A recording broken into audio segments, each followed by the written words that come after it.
may mga dahon na pala itong mga kangkong ko.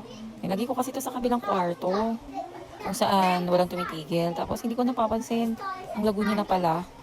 Galing to sa pinsan ni Cupcake. Mga 3 weeks ago, nung galing kami sa Skills Lake.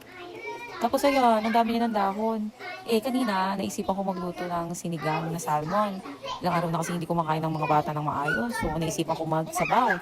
Sakto, dapat punta ko ng Walmart para bumili ng pwedeng ilagay na gulay. Tapos naalala ko yung kangkong. Nagulat ako kasi ang dami niya rin dahon. Hindi man ganun kalalaki pero pwede na rin kasi hindi naman ganun karami yung niluluto ko. Nakakatuwa kasi ito talaga yung, alam nyo ba guys, pangarap ko talaga magkaroon ng garden, yung magtatanim ako ng iba't ibang gulay. Kaya noon, nung hindi ko pa alam na makakaalis kami, akala ko matatagalan pa yung pagpunta namin ng Amerika. Naisipan kong magpagawa na ng bahay namin sa Alfonso. Dahil malaki yung bakuran, talagang nag-look forward ako nung tatanim ako ng mga halaman. Pero ayun nga, biglang nakaalis na rin kami. Tapos dito, nasa taas kami, ang apartment namin. Iniisip ko sana kung nasa baba kami, merong bakanting area doon na pwede ko magtanim-tanim.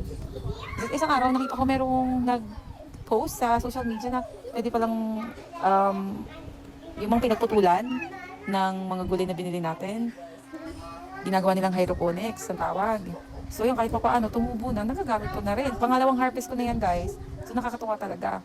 Hopefully, pag meron na kaming maluwag na bakura dito, makapagtanim-tanim talaga ako ng mga halaman. So ayan, di ba? Kahit pa paano, kaunting tipid na rin. Lahat ng bagay ngayon, mamahal na, di ba? So ayan guys, kain na tayo.